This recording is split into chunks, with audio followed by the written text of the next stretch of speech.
You are listening to Sales Optex. Visit us at salesoptex.com. So I was going through a research stack for today's deep dive, and there is this anecdote buried in the material from the Janik Performance Group that just it completely reframed how I think about modern B2B sales. Oh, the one with the new sales rep? Yeah, exactly. So it's about this new rep, young, ambitious, probably working his first major enterprise tech job. And he comes just sprinting up to his sales manager. Just absolutely glowing with pride, I bet. Right. And he announces, I just closed the Peterson deal with a 60% gross margin. Which, on the surface, that sounds like cause for popping champagne, right? Exactly. So the manager smiles and says, that's fantastic work. So what's the net margin? And the new hire just freezes. Oh, no. Yeah. The smile drops. He looks completely bewildered, and he actually asks, net margin, what's the difference? Wow. It's just the sound of a career hitting a brick wall at 60 miles an hour. Yeah. It really is. And it highlights a a truly systemic blind spot in how we train revenue generators. The manager has to pull him aside and explain that gross margin is just the baseline. Right. It's like a commission check before taxes. Exactly. But the net margin is what the company actually takes home to keep the lights on. After all the operational overhead, the marketing costs, the software licenses. And all that administrative bloat. You have to subtract all of that out. Yeah. It's a basic distinction, but it exposes something pretty terrifying. The financial educator, Brian Feroldi, he references this famous Warren Buffett quote in our sources. Ah, right, about accounting being the language of business. That's the one. Buffett says accounting is the language of business. Yet, according to Feroldi's data, 95% of business people cannot read financial statements. 95%. Just think about the gravity of that number. It's staggering. We are talking about the professionals tasked with driving the actual economic engine of their organizations. And they are steering the ship without knowing how to read the gauges. Right. I look at it, it's like being a professional session musician who never learned how to read sheet music. That's a great way to put it. You can play a killer guitar solo by ear. You can absolutely get a crowd on their feet. But you cannot sit down and compose a symphony. You certainly can't conduct an orchestra. Exactly. And if you are in sales leadership or sales operations today, the market demands that you conduct the orchestra. That's the reality. You just can't play by feel anymore. The stakes are entirely too high. The economic environment is, it's too volatile. Yeah, and the buying committees are just way too sophisticated now. Which brings us to our mission for this deep dive. Right, we're unpacking a pretty massive evolution today. We really are. We are unpacking the somewhat painful evolution of B2B sales skills. We're tracking the critical shift away from traditional relationship-based selling. The old, steak dinners and golf games model. Exactly. Moving away from that and into the hard analytical financial strategies required to lead a modern sales organization. So if you're in sales leadership or running a sales operations team, this is specifically tailored for you. We are looking at the mechanics of bridging that gap. And to do that, we have an incredibly robust stack of data to pull from today. We really do. We're analyzing a global survey by Mercury International, which surveyed, I think, almost 600 B2B sales professionals to map out the future landscape. Yeah, nearly 600. Plus, we have strategic reports from the Boston Consulting Group specifically dissecting the mechanics of discounting. Right, and case studies on large-scale financial training from industry masters. And we can't forget the tactical, on-the-ground operational guides. We've got stuff from Janik, PDW Group, Sales Optex, Woodbridge, EOXS, LMI, and of course, Brian Feroldi. It's a heavy stack, but the through line is absolutely fascinating. It is. We're going to break down why the rise of AI is aggressively forcing human sellers to become financial advisors and how sales ops can synchronize with finance to start just hemorrhaging working capital. Which is huge. We'll also cover why dropping your price by 5% to save a deal is mathematically catastrophic. Yeah, that math is wild. And finally, how to structure your team's cognitive load so they aren't laughed out of the room when the CFO shows up to a pitch. A very real fear for a lot of reps. Oh, sure. So let's start with the macro environment, because the Mercury International report paints a picture of a profession that is just undergoing forced evolution. They really categorize our current period as the era of AI and automation. Right. Using World Economic Forum data, they note that 34% of job tasks are currently automated, and that is projected to hit 42% by 2027. The crucial detail there, though, is what is actually being automated. Right, it's not everything. No, it is the administrative, routine work. Generative AI is rapidly consuming top-of-funnel lead generation, basic information distribution, scheduling. Drafting follow-up emails, answering Tier 1 product detail queries, all of that. Exactly. Historically, a large portion of a B2B salesperson's day was spent basically acting as a walking, talking product brochure. Yeah, and that function is essentially obsolete now. Completely. Mm-hmm. Because if a prospect just needs a list of software features or, a spec sheet for a turbine, they can prompt an AI chatbot on your website and get it in 4 seconds. They have zero incentive to sit through a grueling 30-minute discovery call with a human just to get basic facts. None at all. So the existential question really becomes, what is the human being actually paid to do now? Right. And the answer is the human is paid to ascend to a higher level of complexity. Exactly. If the algorithm handles the routine, the human seller must become a strategic business consultant. They have to focus on insight-driven, value-creating engagements because, an algorithm cannot understand intricate, highly political organizational structures. It cannot navigate the conflicting emotional and financial interests of a diverse buying committee. That is where the human adds value. But here is where the Mercurio report just drops a massive bombshell. Oh, the competency rankings. Yeah.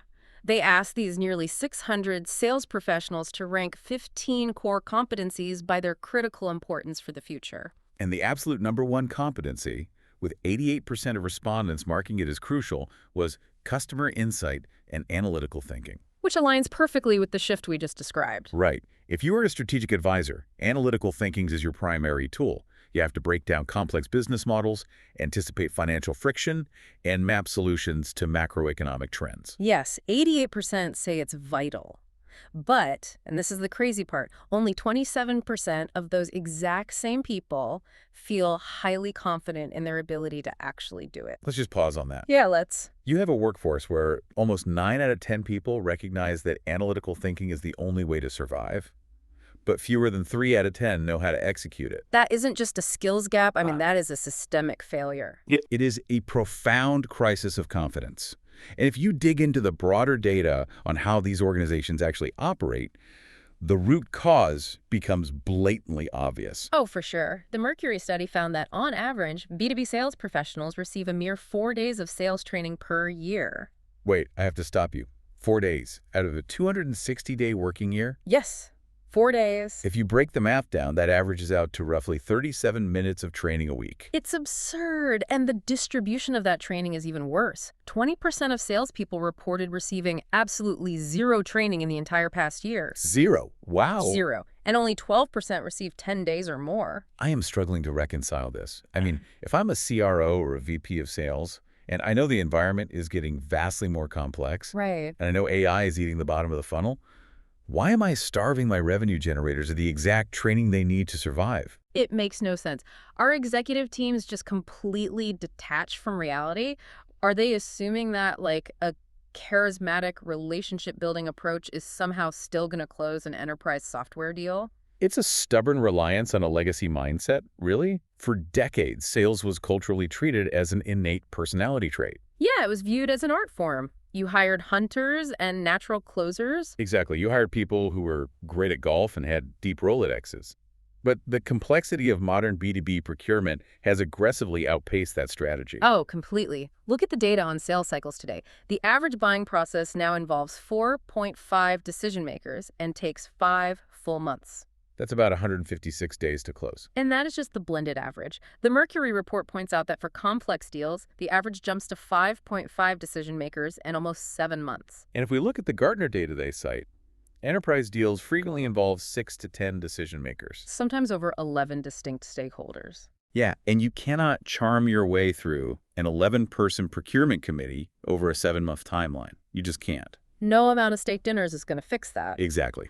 That committee is going to include technical evaluators, legal counsel, operational directors, and, most importantly, finance executives. Right. And to win that deal, you have to present a rigorous, bulletproof, financially modeled business case. And you cannot build a financial model if your analytical skills are rusty. and your company is only training you for 37 minutes a week. So the mandate is pretty clear.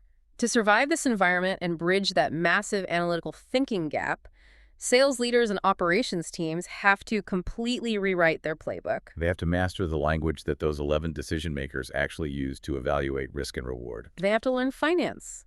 As the Salami source bluntly states, strong financial acumen is no longer a nice-to-have trait for a top performer. No, it is a fundamental prerequisite. Exactly. And the challenge for sales ops leaders is that they sit right at the nexus of this change. They really do.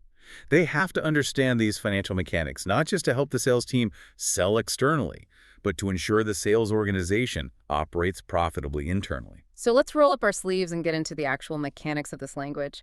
We need to demystify the core financial statements. Right, because anyone listening to this at a director or a VP level already knows what a P&L is in theory. In theory, sure. But the sources from Brian Feroldi and Sales Optics point out that sales professionals consistently misinterpret how these statements interact with daily operational strategy. So we have three main documents: the income statement, the balance sheet, and the cash flow statement. Let's look at the income statement first. Okay, so it is a historical record. It tracks performance over a defined period, a quarter or a year. It answers the fundamental operational question: are you generating more value than you are consuming? You know, financial textbooks love to use the cliche that the income statement is like a movie and the balance sheet is like a photograph. Right, I've heard that a million times. I honestly hate that analogy because it doesn't help a sales ops person understand the tactical utility at all. What do you use instead? I prefer to think of the income statement as the dashboard on your car while you're driving on the highway. Okay, I like that. It has your speedometer and your tachometer. It tells you exactly how fast revenue is coming in and how hard the engine is working, meaning your expenses, to maintain that speed. That's a much more functional analogy, because what Sales Optics highlights is the danger of a sales team staring exclusively at the speedometer. Right, top-line revenue. Exactly, while totally ignoring the tachometer. They see revenue accelerating and just assume the business is healthy.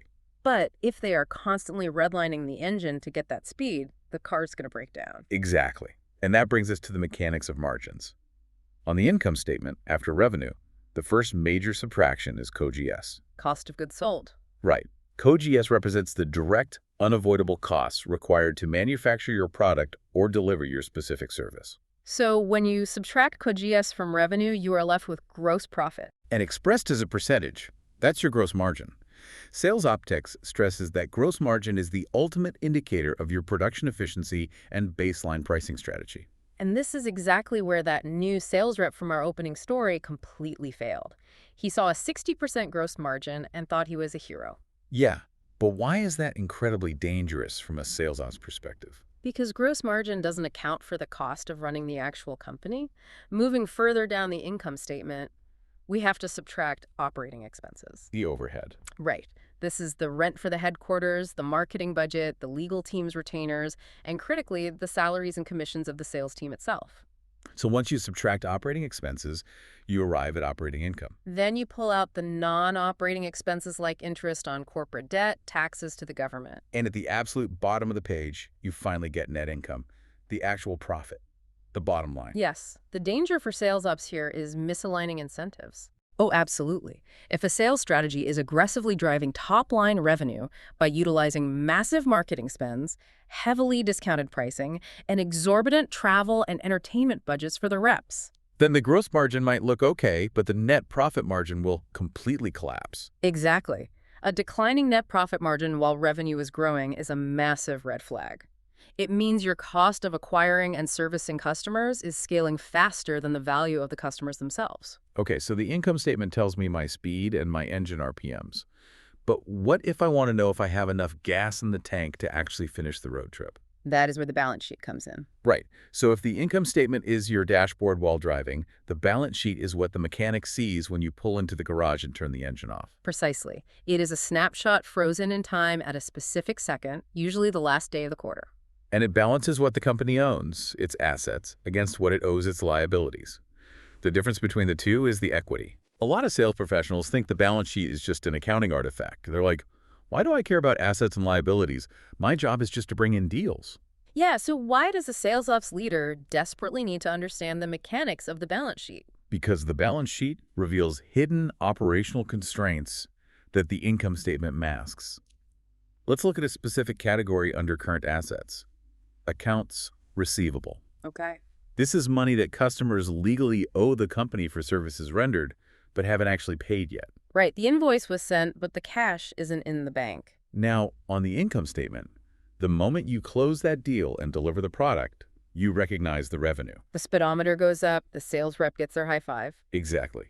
But if you flip over the balance sheet and see that accounts receivable is ballooning to massive levels, it means you have a massive collection problem. You are making sales, but your clients are taking 90 or 120 days to pay. Which means the company is essentially acting as a free, zero-interest bank for its clients. And that brings us perfectly to the third document, which exposes the fatal flaw of relying solely on the income statement. The cash flow statement. Right. You can be highly profitable on paper, but if your clients don't pay you for 120 days and your payroll is due on Friday, the company goes bankrupt. The P&L lied to you about timing. To find that landmine, you have to look at the cash flow statement. Sales optics refers to cash flow as the lifeblood of any business, and that is honestly not hyperbole. It really isn't. The cash flow statement ignores accounting rules about when revenue is recognized. It only cares about the physical movement of actual dollars into and out of the corporate bank accounts. And it tracks three activities, right? Operating, investing, and financing. Yep. Operating activities are the core day-to-day business. Are we generating actual cash from selling our product? Investing activities track the cash spent on long-term assets, like buying a new server farm or, I don't know, acquiring a smaller competitor. And financing activities show cash coming in from investors or bank loans and cash going out to pay dividends or service debt. Now, the metric that sophisticated buyers, CFOs, and investors isolate from this document is free cash flow. The Woodbridge source really leans heavily into this. They do. Free cash flow is the cash generated by the company's normal operations minus the capital expenditures needed to maintain its current asset base. It's the money that's truly left over. It's unencumbered. Exactly. It represents true financial flexibility. A company with strong free cash flow can weather an economic downturn, acquire competitors, aggressively fund R&D, or pay down debt. But a company with negative free cash flow is on a ticking clock. They are constantly reliant on outside funding just to survive. We have to unpack one more critical piece of financial jargon before we move on. It's an acronym that dominates every single executive board meeting. Let me guess. EBITDA. That's the one. It's highlighted in the Jonick, Sales Optex, and Woodbridge sources. Earnings before interest, taxes, depreciation, and amortization. I feel like this term gets thrown around constantly, but its actual utility is often misunderstood. Why is EBITDA the holy grail metric for comparing businesses? Well, EBITDA is designed to be the purest measure of a company's baseline operational profitability, completely stripped of external variables. Think about it mechanically. Interest payments are based on how a company chose to finance itself, whether they use debt or equity. Right. And taxes are based on geography and complex corporate structures. And depreciation and amortization are basically non-cash accounting rules about how assets lose value over time. None of those things actually tell me how good the company is at building and selling its core product. Precisely. If you are a buyer looking to acquire a mid-sized B2B company, as the Woodbridge source explores, you don't want your evaluation skewed by the fact that the current owner took out a massive high-interest loan 5 years ago. Right. You want to strip all that noise away. Yeah. EBITDA lets you compare the pure operational engine of two completely different companies on a level playing field. So if I'm a sales ops leader, my ultimate mandate isn't just grow revenue. My mandate is optimize the sales engine to maximize EBITDA. Which completely rewires how sales ops must interact with the rest of the company. It forces a collision with the finance department. Yeah, traditionally, sales and finance operate as frenemies. Oh, totally. Sales is built to say yes. Yes to discounts, yes to marketing spend, yes to custom features to win the deal. And finance is built to say no, no to risk, no to margin compression, no to unbudgeted expenses. But the sales optex and PDW group sources make it explicitly clear, to survive, these two departments must synchronize. And the primary battlefield where this synchronization fails is data architecture. We have a systemic issue with siloed data. Explain that. Well, sales operations lives inside a CRM, like Salesforce. They track pipeline, win rates, and booked revenue. Okay. The finance department lives inside an ERP enterprise resource planning software like SAP or QuickBooks. They track invoice revenue, accounts receivable, and cost structures. So you have two completely different maps of the exact same territory. If the CRM and the ERP are not deeply technically integrated, you inevitably end up with data discrepancies. And those discrepancies lead to what Sales Optics calls conflicting strategies. Right, like if sales is forecasting a massive Q3 based on deals closed won in the CRM. But finance is modeling a cash crunch for Q3 because the ERP shows that half those clients have terrible payment histories and high support costs. The C-suite is basically flying blind. They don't know which reality is true. The solution they outline is deploying business intelligence or BI tools platforms like Tableau or Microsoft Power BI to act as the great equalizer. You feed both the CRM data and the ERP data into the BI tool to create a single, immutable source of truth. When you achieve that integration, it is transformative. It automates revenue recognition, aligns sales forecasts with actual cash flow projections, and provides visibility across the entire customer lifecycle. Let's play this out realistically because I want to look at the human element of this.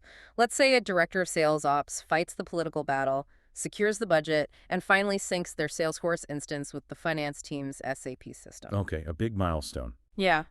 And they log into their new unified Power BI dashboard for the very first time.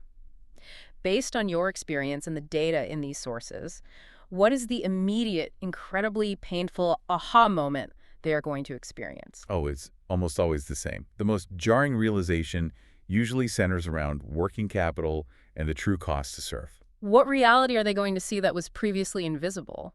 Well, for years, this sales ops director has been looking at a leaderboard in the CRM that ranks sales reps purely by total booked revenue. The classic Glenn Ross board. The top earner gets the Cadillac. Right. But now the BI tool overlays the financial data from the ERP. The director clicks on their #1 top-performing enterprise rep. The CRM says this rep booked $5 million last quarter. Sounds great. But the ERP data reveals that to win those deals, the rep negotiated 90-day payment terms. Uh-oh. Furthermore, they promised heavily customized implementation support, which requires pulling senior engineers off other profitable projects. Oh, man.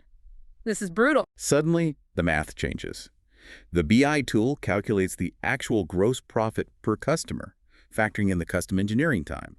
It's dismal. And then it calculates the cash flow impact of waiting 90 days to get paid while still paying the rep their commission immediately, right? Exactly. The director realizes that their top performer is actually a financial liability. They are artificially inflating top-line revenue while simultaneously draining the company's operating cash and destroying EBITDA. That completely shatters the existing culture. It proves exactly what the PDW Group source advocates regarding KPI selection. Which is? If you manage a team by tracking only top-line revenue, you are explicitly telling them to ignore cost. You are creating a culture of volume over value. PDW argues that sales ops must transition to tracking metrics like gross profit per customer and time to convert. Because what gets measured gets managed.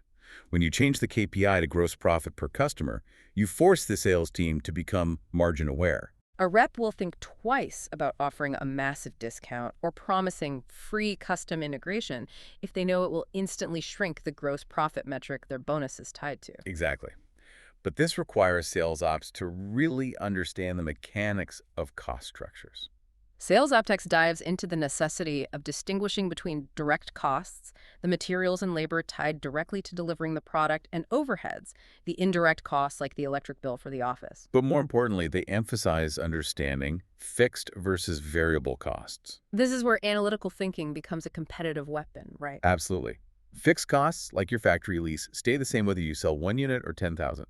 Variable costs, like shipping fees or raw materials, increase with every unit sold. And understanding this ratio allows sales ops to perform accurate break-even analysis and cost volume profit, or CVP, analysis. Yes. Walk me through the actual mechanics of a CVP analysis. Let's set up a scenario so we can see how sales ops uses this to prevent disasters. Let's say I'm running sales ops for a sauce company. Okay, let's keep the math clean. Your fixed costs, the core engineering team, the servers, the corporate headquarters, run about $10 million a year. Okay, $10 million fixed. And your variable cost to spin up a new instance of your software for a client is very low, let's say $10,000. You sell an annual enterprise license for $110,000. So my contribution margin, the revenue minus the variable cost, is $100,000 per license, meaning every time I sell a license, I have 100 grand to put toward paying down that 10 million in fixed costs. Exactly. So your break-even point is exactly 100 licenses. Sell 99, you lose money. Sell 101, you are mathematically profitable. Now, here is where sales ops steps in. It's the last week of the quarter. A rep comes to you with a massive 50 license enterprise deal. Ooh, a big one. But the client is demanding a massive discount. They want the licenses for $60,000 each instead of $110,000. And the rep is probably begging for approval because they just see a $3 million deal. Right. If you don't understand CVP, you might approve it just to get the revenue. But sales ops runs the math. At a $60,000 price point, your variable cost is still $10,000. Your contribution margin drops from $100,000 down to $50,000. You just cut your margin entirely in half. Which means to maintain the original profitability targets of the company, that rep doesn't just need to close this 50 license deal. They have to effectively double their entire sales volume for the year just to offset the damage done by that one discount. Wow. That is the power of internal financial alignment. You stop looking at the top line and start looking at the mechanics of profit. The EOXS source highlights a phenomenal case study on this. Yeah. A manufacturing company put its regional sales managers through rigorous financial literacy training. They didn't teach them new closing techniques. They taught them cost structures, margin analysis, and CVP. What was the result? The managers completely changed how they negotiated. They optimized their pricing models based on variable cost rather than just chasing volume. And it worked. Within a year, they increased the company's overall profit margins by 15%. They didn't necessarily sell more products, they just sold smarter. So, assuming sales ops gets their internal house in order, they align with finance, and they build a margin-aware culture, now they have to take that financial acumen and turn it outward. They have to equip the sales reps to face the modern buyer. And the data is crystal clear on who that buyer is. The Janik Performance Group source cites a staggering metric. 76% of B2B buyers say their CFO or a senior finance executive is now heavily involved in purchasing evaluations. Vastly more than just 24 months ago. It is a direct consequence of the macroeconomic environment. Capital is expensive. Companies are aggressively scrutinizing every dollar of operating expense. The era where a charismatic rep could take a mid-level IT director out to a steak dinner and walk away with a signed six-figure software contract is dead. The IT director doesn't have budget authority anymore. Everything gets escalated to the CFO. And the CFO speaks an entirely different dialect. Janik makes a brilliant distinction here between business objectives and financial objectives. Let's unpack that. Sure. Let's say a rep walks into a pitch and says, "Our software will streamline your workflows, improve your employee retention, and increase your market share." Those are business objectives. They are qualitative strategic goals. And a mid-level manager might love them. But the CFO does not care about workflows or employee morale in a vacuum. The CFO cares about financial objectives. They view the business as an economic machine. They want to know about revenue acceleration, operating leverage, working capital optimization, and specific ratios like return on assets ROA and return on equity ROA. So if the salesperson cannot draw a mathematically sound line connecting improved workflows to a measurable increase in EBITDA or ROA, the CFO will politely thank them for their time and reject the proposal. And the most common way salespeople try to bridge this gap is where they do the most damage. Oh yeah. They try to speak the language of finance by heavily relying on a single metric, ROI or return on investment. The ROI trap. This is arguably the most insightful part of the Janik source. Yeah. Let's look at the anecdote they share. Okay. A sales rep gets a meeting with a financial decision maker. The rep is pitching a solution that costs $10,000. They boldly claim that within the first month, the solution will generate $100,000 in savings or new revenue. A 900% ROI in 30 days. The rep probably walked out of that room thinking they crushed it.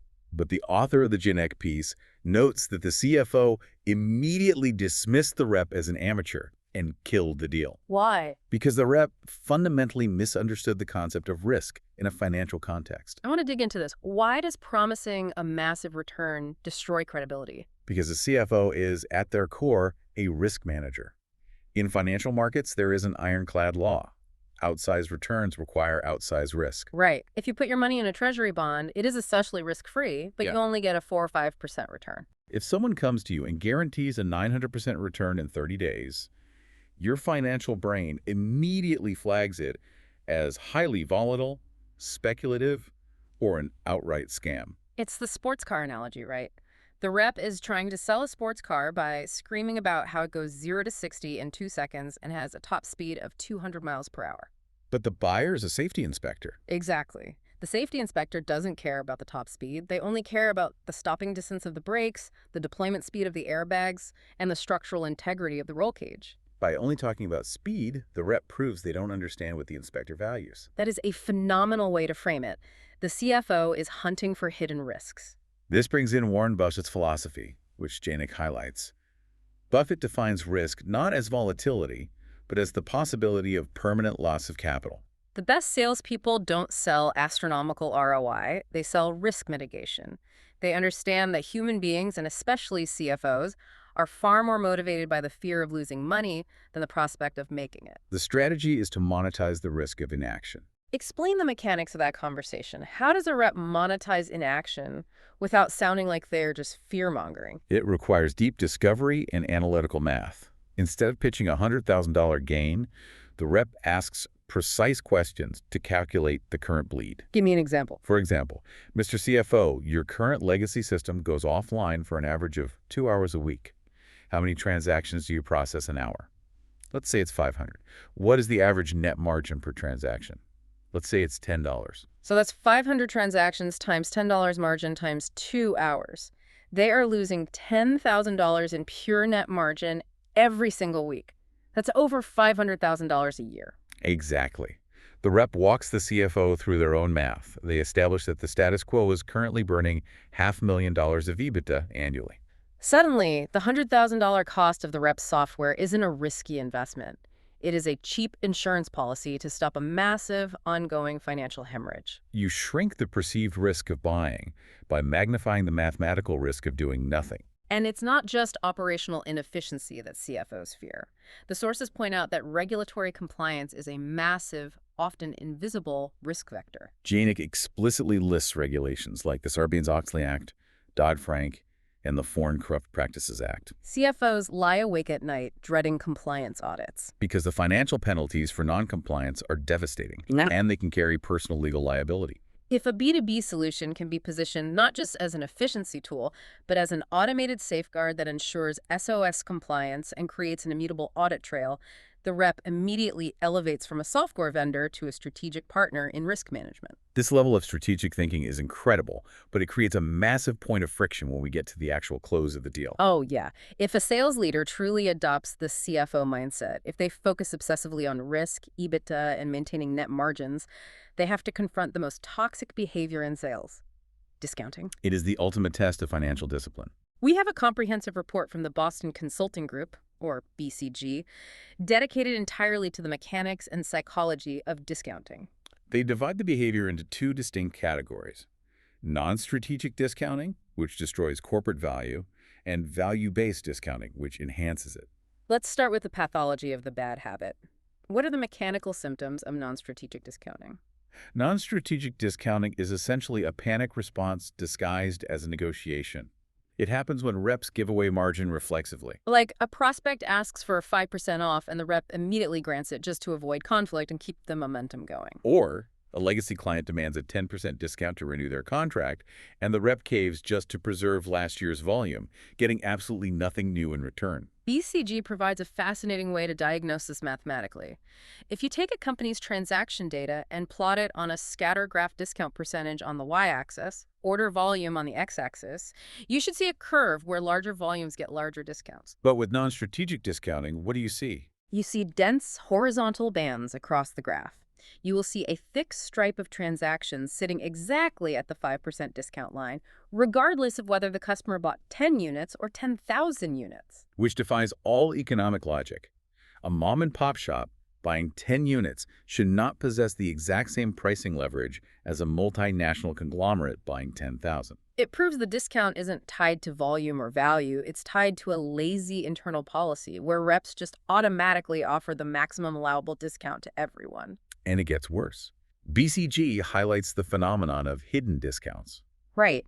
When management finally locks down the core pricing and forbids reps from touching the unit price, reps find back doors. They offer free expedited shipping. They throw in extended premium warranties. They bundle in free consulting hours. They pull margin out of the logistics or service budgets to close the deal, technically preserving the unit price while still bleeding the company's overall profitability. Okay, so if that is the pathology, what is the cure? How do the top 20% of sophisticated companies execute value-based discounting? The foundational rule of value-based discounting is that a discount is never a gift. It is a strategic trade. You never, ever reduce the price without extracting a specific mathematically equivalent concession from the customer that lowers your cost to serve or reduces your operational risk. I want to get very tactical here. What exact behaviors can a sales rep trade a discount for? BCG lists several brilliant examples of structural concessions. A classic trade is offering a discount in exchange for a standing, non-cancelable order with guaranteed delivery dates. Why? Because that gives your manufacturing plant predictable forecasting. It smooths out production schedules, eliminates expensive overtime labor, and reduces inventory holding costs. The financial value of that stability often vastly outweighs a 3% discount. Another great one is trading price for fulfillment flexibility. I will give you 5% off, but we get a 14-day delivery window instead of a 48-hour window. That allows the logistics team to optimize shipping routes and avoid premium freight charges. You can trade price for payment terms, offering a discount if they move from net 90 and net 30, immediately improving your cash flow. You can require them to utilize a lower-cost customer service channel, like an automated web portal, rather than having a dedicated human account manager. Or, in the software space, you can trade a discount for an agreement to serve as a public reference account, participating in case studies and taking reference calls with other prospects. It forces a negotiation of mutual structural value. But let me push back with the reality of the street. Okay. BCG acknowledges that in highly commoditized, competitive markets, negotiating leverage is often dictated purely by size. True. If a Fortune 500 company comes to a mid-sized vendor, they are the 800-pound gorilla. They will demand a 15% discount, and they will explicitly threaten to walk away to a competitor if they don't get it. How does value-based discounting survive that level of blunt force leverage? It requires immense discipline, but the rule still applies. Even if you have to yield on the percentage to win the logo, you cannot surrender it for free. You demand an exclusivity agreement. You negotiate a preferred supplier status for all future subsidiaries they acquire. You demand access to their data ecosystem to help refine your own product algorithms. You must establish the psychological precedent that your margin is inherently valuable and requires an exchange of assets. That sounds incredible in a Harvard Business School case study, but I have to put myself in the shoes of a frontline sales rep. Yeah, the human element again. Exactly. It is the last week of Q4. I am staring down a $2 million quota gap.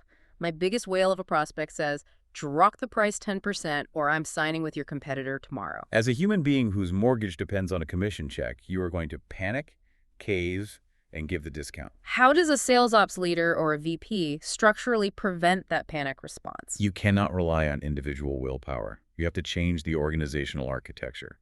BCG strongly advocates for the creation of pricing war rooms or deal desks. This is a formalized joint decision-making body chaired by senior executives from sales, finance, and legal. It takes the authority out of the rep's hands. Exactly. When the prospect demands the 10% discount, the rep can honestly say, I don't have the authority to grant that. I have to take this to the deal desk.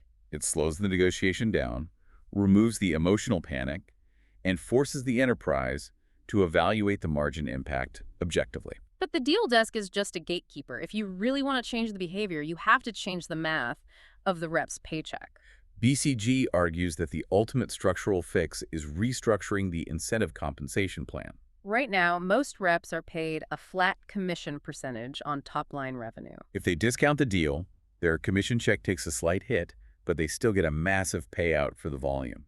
BCG says you must tie sales rep incentives directly to the net price negotiated, explicitly subtracting all the hidden giveaways, the free shipping, and the extended warranties from their commission base.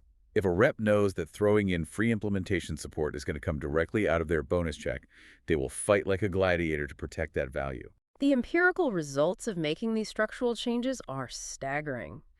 BCG's data shows that companies that successfully implement value-based pricing and discounting disciplines see an increase in their EBIT margin of 1 to 4 percentage points within just 12 to 18 months. A 4% absolute increase in profit margin across an entire enterprise is a monumental financial achievement. And BCG cites a specific case study of a European renewable energy company that was suffering from rampant, decentralized, volume-based discounting. They implemented a centralized pricing war room, aligned incentives to net margins, and required strict value trades for any price reduction. Within a year, they literally doubled their overall EBIT margin. Doubled it, just by enforcing financial discipline. But to achieve that level of discipline, to stop the panic discounting, and to speak the CFO's language of risk, sales leaders have to completely overhaul how they train and structure their workforce. We can't go back to the 37 minutes a week model. Definitely not.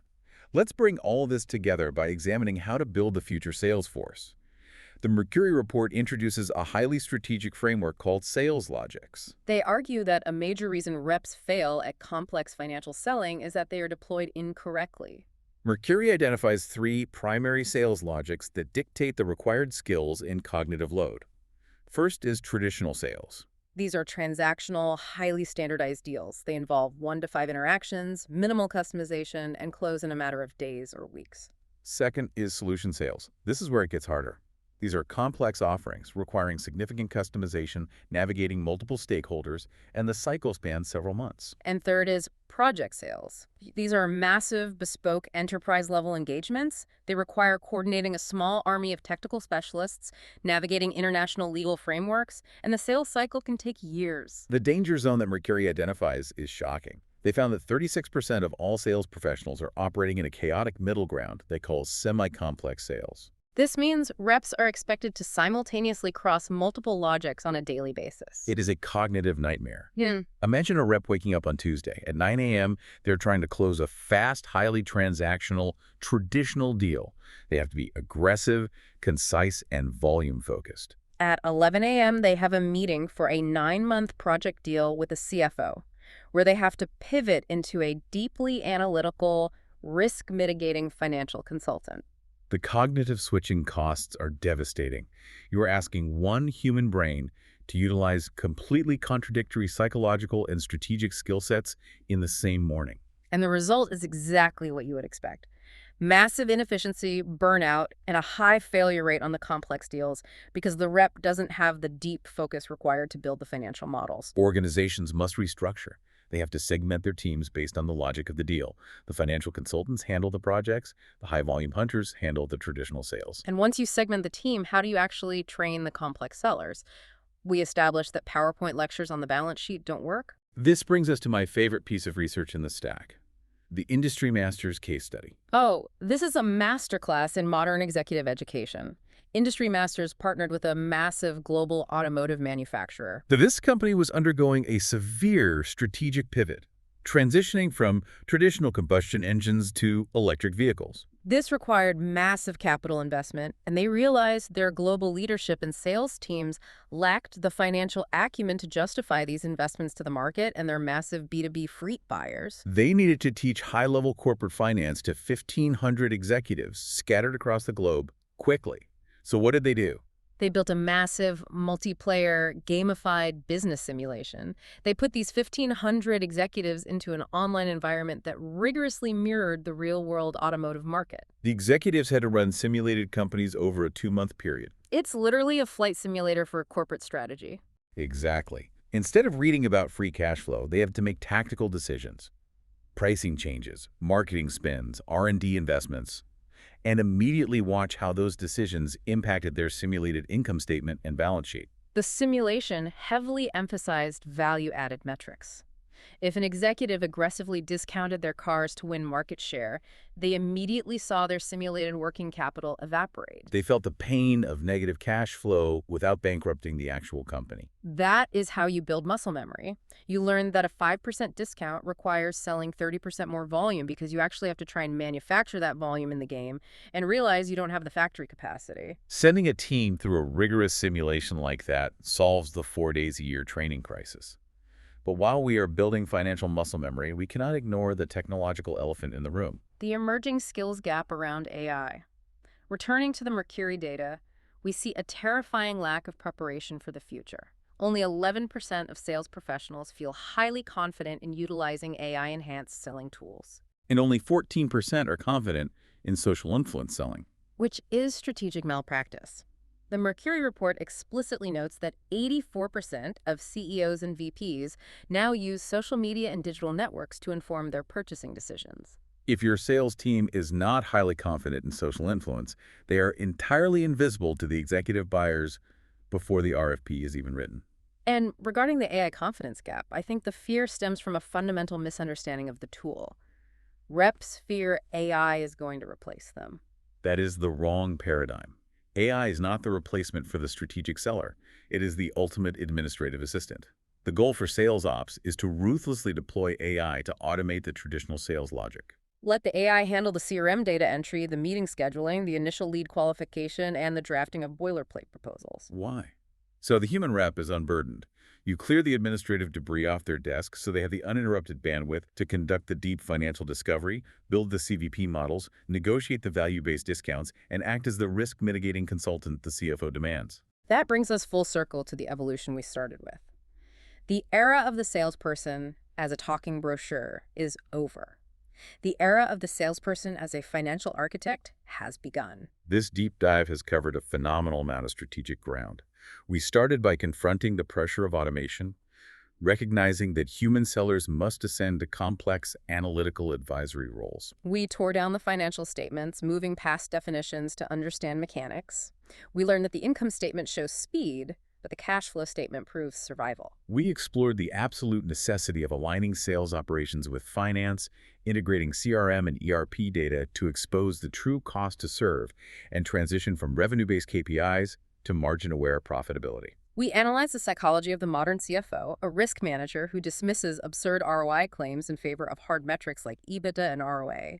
We learn how to monetize the risk of inaction. We dissected the destructive pathology of non-strategic discounting and outlined the structural necessity of pricing war rooms to enforce value-based trades. And finally, we looked at how segmenting sales logics and utilizing gamified experiential simulations can build the financial muscle memory required to execute the strategy. It is a dense, challenging blueprint, but it is the only viable path forward for a B2B sales organization in this decade. And as we wrap up, I want to leave you, the sales ops leaders and VPs listening, with one final provocative paradigm shift to mull over. Throughout this deep dive, we talked extensively about free cash flow. It is the ultimate business metric, the unencumbered capital left over after operations that a company can aggressively invest into growth and dominance. But I want you to consider applying that exact same concept to your sales team's collective brainpower. If you successfully deploy AI and automation to strip away the routine, the administrative, and the low-value tasks, your team is suddenly granted a massive surplus of what we could call free cognitive flow. The mental energy they use to burn drafting emails and fighting with CRM fields is now available. Here's the question that will define your leadership. Are you going to squander that surplus? Are you going to use that freed up time just to force them to make a higher volume of low-quality cold calls? Or will you strategically invest that newly minted free cognitive flow? Will you direct that mental capital into deep financial literacy, rigorous gamified training, and complex strategic planning? Because the organizations that reinvest their free cognitive flow into mastering the language of business are the ones who will transform their reps from expendable vendors into indispensable high-level business consultants. It is the ultimate choice between just playing louder and finally learning how to compose the symphony. Keep diving deep.